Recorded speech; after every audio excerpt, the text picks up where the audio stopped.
This is FE Peer Review, the Flat Earth Peer Review channel. The date is June 22nd, 2020. The video in review is titled Flat Earth, Float Glass Manufacturing Proves Flat Earth Curvature, Proves Flat Earth, No Curvature in Liquids. Date June 22nd, 2020.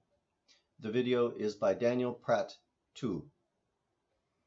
This peer review video is offered in the spirit of cooperation and the advancement of knowledge for all involved. The purposes of this video are as follows: to point out to Mr. Pratt the key issues he needs to research further in order to answer the questions he poses in the video, to provide him with necessary math resources to answer related questions that he can answer himself, and to advise him on how to get an answer on a remaining point for which he will need to turn to special expertise. In this video, Mr. Pratt suggests that the manufacturing of float glass proves flat Earth because large glass panels are supposed to be manufactured with faces that are perfectly flat and parallel. He supports this by quoting from a glass manufacturer's video. Tin. Here the glass spreads out, following the perfect flatness of the tin, so that the upper and lower surfaces of the glass remain absolutely flat and parallel. Hold on, what did he just say? He just said they pour molten glass onto a bed of molten tin so that the molten glass will conform to the perfectly flat and parallel bath of molten tin, leaving the glass perfectly flat and parallel on both sides. This video describes the perfect flatness of the tin and the surfaces being, quote, absolutely flat and parallel. This is a question of terminology and definition. What does the person in the video mean by, quote, perfect flatness and, quote, absolutely flat? Without asking the person in the video ourselves, we can't know. And if we don't know, we can't apply our own choice of definitions on that person's statement. Not knowing what the person meant, we can't use that person's statement as proof of a universal flatness.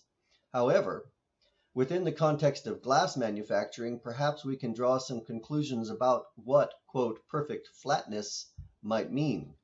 I will look at the architectural glass rather than optical glass, such as is used in fine instruments.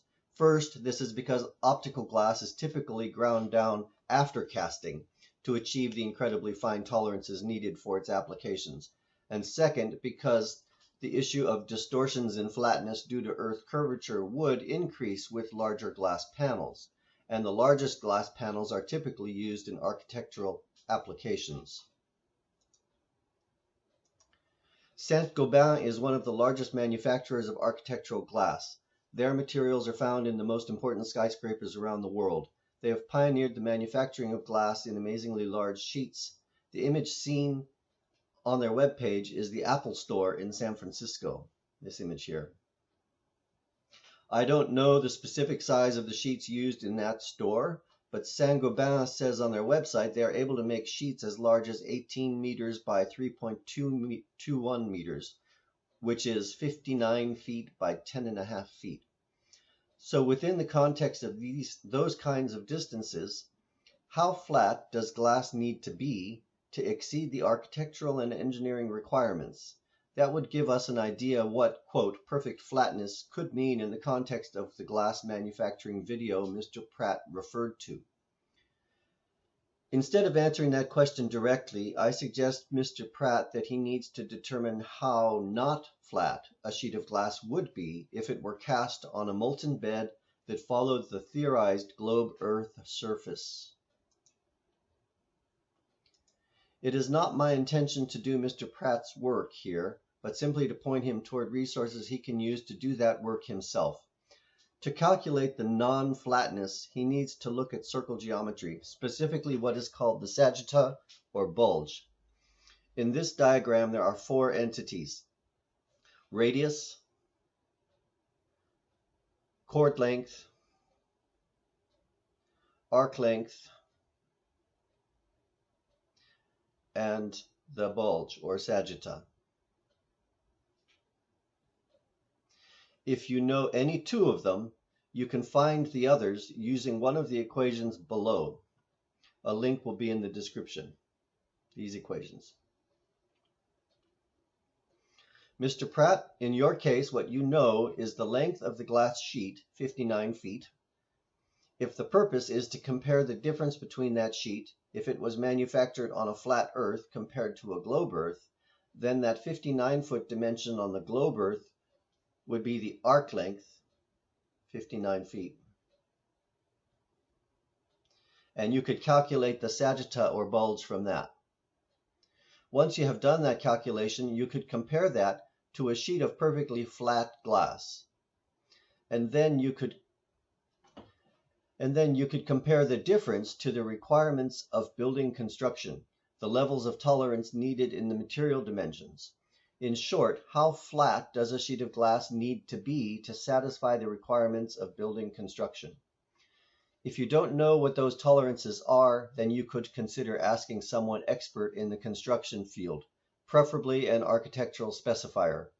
This person is usually on the staff of the architect and would be responsible for writing the specification for the glass. Since the person in Mr. Pratt's video is likely not available to clarify what he meant by, quote, perfect flatness, my suggestion to Mr. Pratt is as follows. Do the math to determine the difference that would be seen in the glass if it were cast, quote, perfectly flat, or matching the bulge due to a sagitta based on the globe earth radius.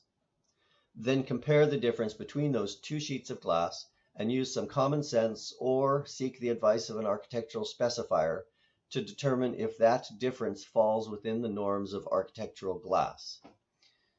Mr. Pratt, I end here with my final notes on the screen in case you wish to refer back to them. This peer review video is offered in the spirit of cooperation and advancement of knowledge for all involved.